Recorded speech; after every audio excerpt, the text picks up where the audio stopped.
do it now. Here we go. Welcome again to another episode of Redefining Society Podcast.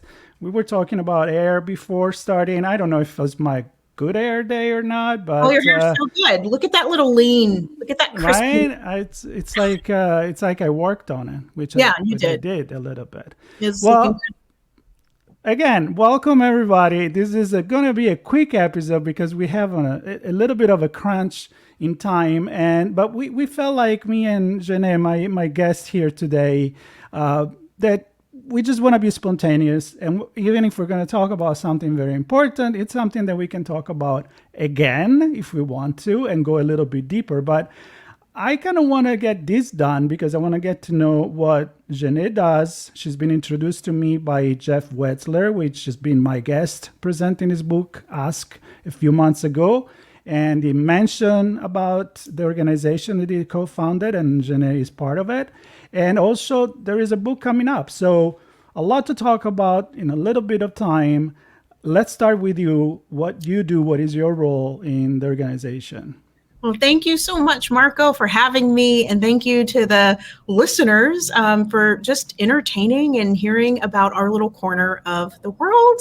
And I know Jeff well, your former guest, and his book is really on my list as best of the year, as I'm hoping Extraordinary Learning for All will be on your guest list too. So I'm Jenee Henry Wood, and I'm the Chief Learning Officer at Transcend.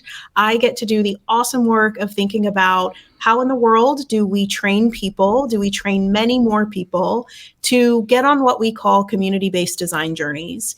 Community-based design journeys is our belief, our theory for how we are going to reimagine school for the very new century that we find ourselves in. We came to this work about 10 years ago. Jeff and Alon both worked at Teach for America. I also worked at Teach for America. And there we were really obsessed with how do you take young people, orient them, get them to understand one of the biggest problems in society, our educational system, and train them up to go in some of the highest needs communities for a minimum of 2 years, but for a lifetime of leadership. And what all three of us were really obsessed with, how do you make teachers great? And we know that this question of how do you make teachers great, what makes a great teacher, absolutely matters. That's a deeply important conversation. But over and over, we saw some real patterns in the classrooms and then in the communities that we went to. We noticed in all of those spaces that by and large, whether you were in a charter school, a traditional public school, that school looked the same no matter where you went. There were some incredibly innovative teachers who were doing a lot, putting on a show, the hardest working person in the building. There were some schools where that was not happening. But for the most part, we noticed that whether you were in the suburbs, whether you were in rural parts of the country, in the densest urban city, the box and the experience of school and the experience of learning was the same. And not only was the experience the same, but the outcomes were failing to meet what we as a society have sort of collectively said matters to us, roughly. So we said to ourselves, there has to be something different than this box. And we came to the realization that school has a design. Whoa, that there is an actual design to this thing. It's not like this structure fell from the divine heavens and now we're executing. It's like we've made deliberate societal choices and we've made it function this way.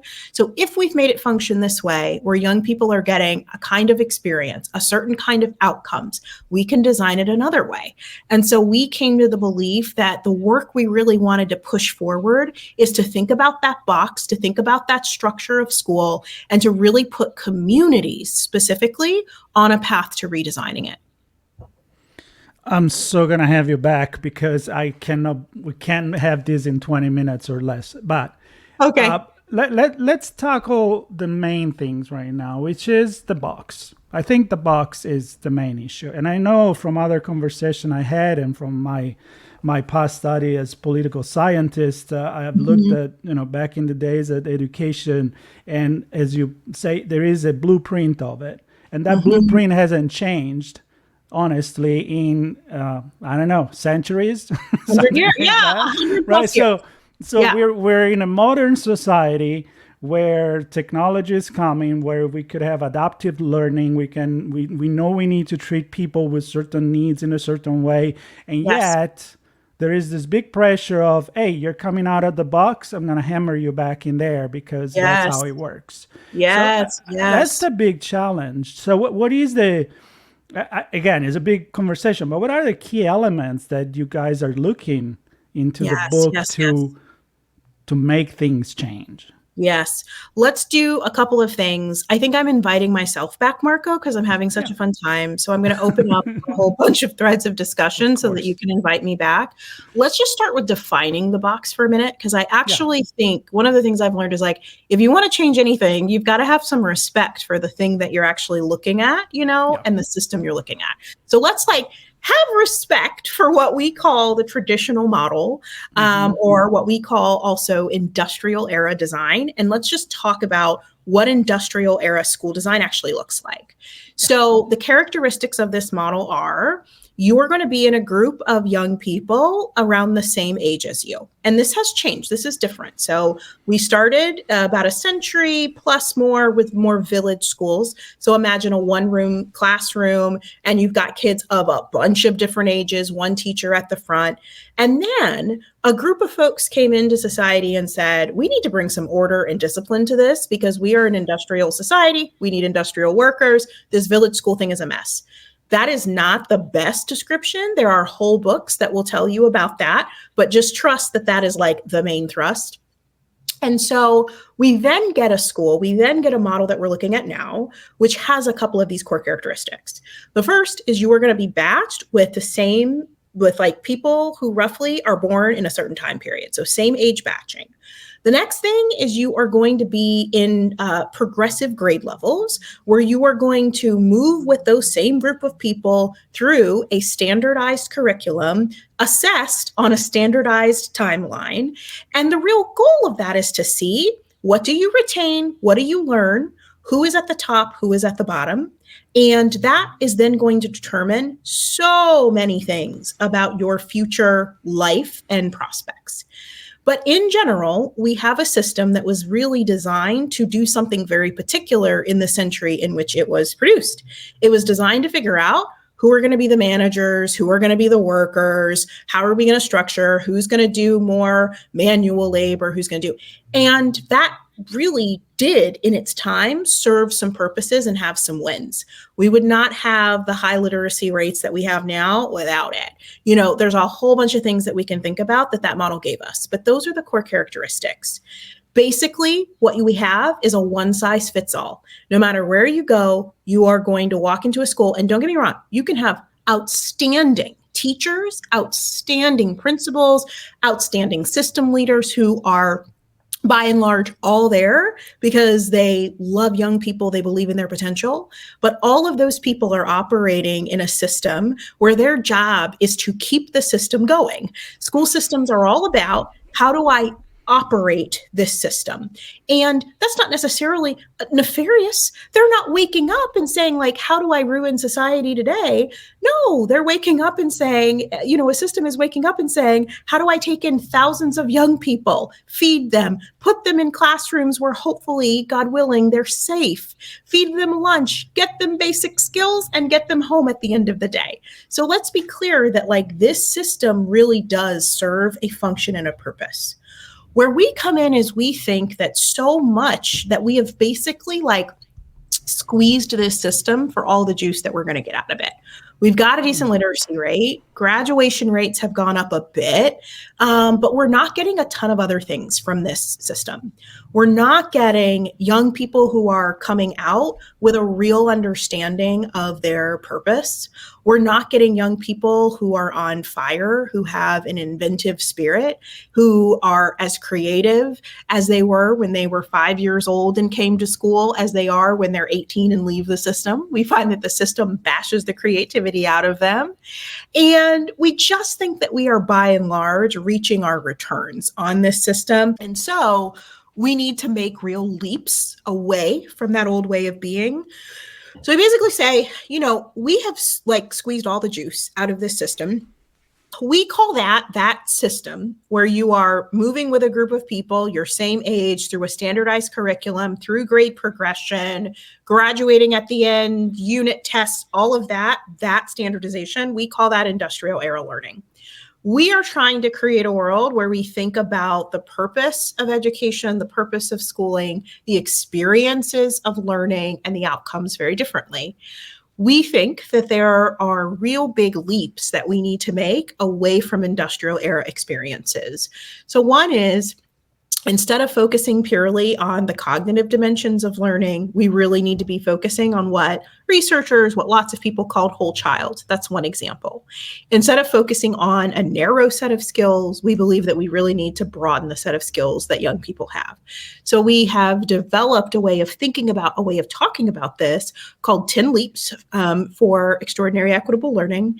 And those leaps lay out the experiences of school, what we believe school should feel like, what the learning experience should feel like. And that's one contribution that we want to make, is to talk about schooling, not just or solely as the outcomes, meaning what's the graduation rate, what's the test rate, but we also want to be thinking about how are young people engaging with the design of school. That matters just as much as the outcomes matter. The outcomes, and we've gotten really good at talking about outcomes, I would say, in the last 20 years. We talk about those outcomes, though, quite narrowly. So what's the test that young people are taking? What's our ranking? In the PISA, where do we fall relative to other countries? That is certainly one way of thinking about outcomes. There are other outcomes that are much harder to measure that we really know matter. We know when we talk to parents that what they want for their young people is sense of purpose. They want character. They want young people who are actually happy, who are developing skills that are making them happy and bringing them joy. And they want young people who are creative, who are going to be able to have jobs of the future that we don't even know yet. We're in a world, and I know that your audience knows this, where the technology, the jobs, they are changing at such a rate that in schools, we cannot sit here and predict we're going to prepare your kid for this job and that job and that job, because the jobs we might be thinking about might be obsolete. So that means that schools really have to think about not just what the job is, but who the young person is, who the skills are, or what the skills are, and how we're developing them to be as adaptable as possible.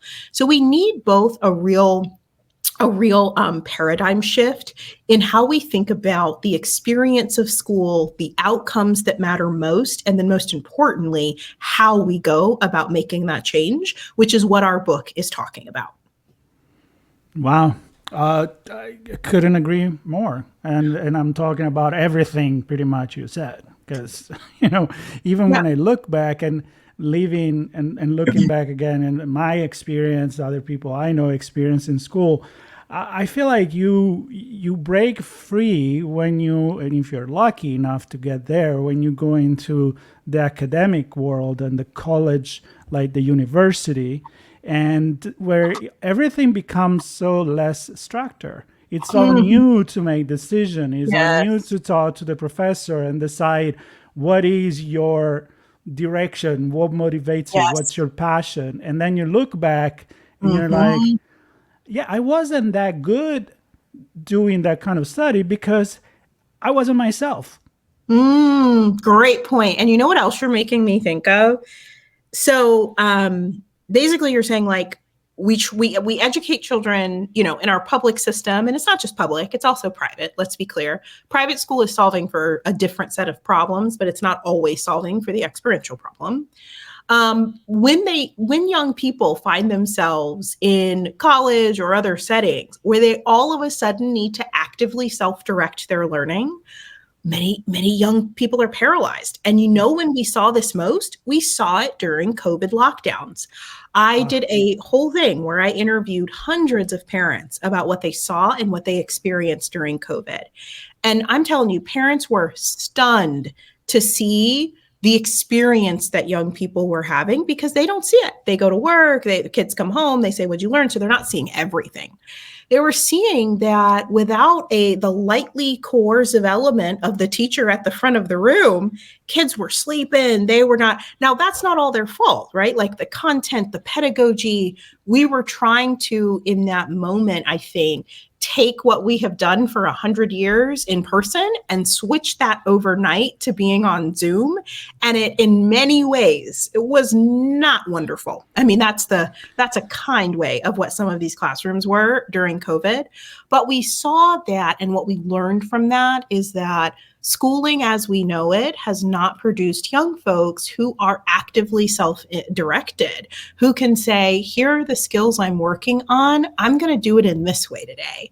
Who can say, I don't need a teacher to be on Zoom. Tell me, I'm going to read this chapter and I'm going to do this project that's going to illustrate whether I don't. We just don't have those skills built in young people. We have a very factory-based, move through, next step, move through, next step, that is based on some rewards systems that really broke during COVID. And if you think about what you're most hearing from school districts now, lower enrollment, chronic absenteeism, a real moment where we saw that rupture happen was during COVID. Because once you get out of the rhythm and you look at the box, you're like, oh my gosh, I've been doing that for 11 years. I've been wasting my time. So I really think that another thing that we should be thinking about, or at least inserting in the conversation, is this is a bit of a stretch, but how did the technology of the virus change how we are thinking about what is actually happening in schooling, in teaching, and where did we see things really break down as a result? We don't need to include that, Marco, in the podcast, but when you said that, it really made me think about how we're not even preparing young people for the kinds of experiences they're going to have in the workplace, in college, because so much of pre-K through 12 is so scripted. Yeah. Now, you know what, this, and I know you have a hard stop, and this is a teaser for our next podcast, right? That's what we're gonna call it. Great. So I like your idea of the virus, how it break the status quo and make us see what was wrong. But I agree with you. I mean, it did work to a certain level. It was very automated, very on rail. But the other thing that was a big breakthrough is the technology, the social media, the remote learning, the technology that we didn't have 20, 30 years ago, and even less before. So even that is part of this big change in the way that we can approach things. Because, and I'm going to finish with this and a comment from you on that, and then we said the goodbye, and of course point to the book, is, for me, learning is about learning how to learn. Teaching should give the tools to the kids to then keep learning the rest of their life. Mm-hmm. Because in this society, we're constantly learning if we want to stay in our job with all the changes that are coming, from generative AI to, again, social media, to the way we read, the way we interact. Yes. So I thought about that, and then the problem is that we're going to come back.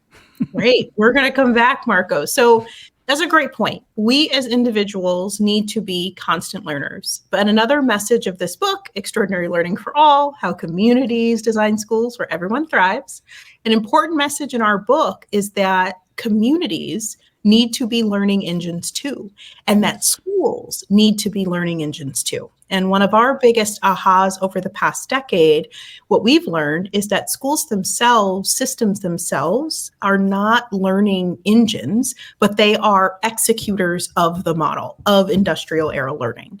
And our approach, community-based design, really needs to be at the heart of how schools view their work and how they continually learn and really evolve themselves to be the kinds of schools that we want for young people. So it's not just us as individuals that need to be learners, but our institutions and schools need to be learners too. I love it. I love it. So I know you have to go, so we're going to stop here, and part 2 will come as soon as we get back together again. And a quick reminder that the book is actually already available for pre-order on Amazon. So I will be sure to put the link to the organization, Transcend, Did I pronounce it right? I think so. Perfect, Marco. And how to connect with you, with Jeff, and all the amazing people that are working on this. And of course, to pre-order the book. And I'm going to say goodbye to everybody. Goodbye to you. Subscribe. Bye. I'll see you again. And stay tuned. More about this topic soon. Take care.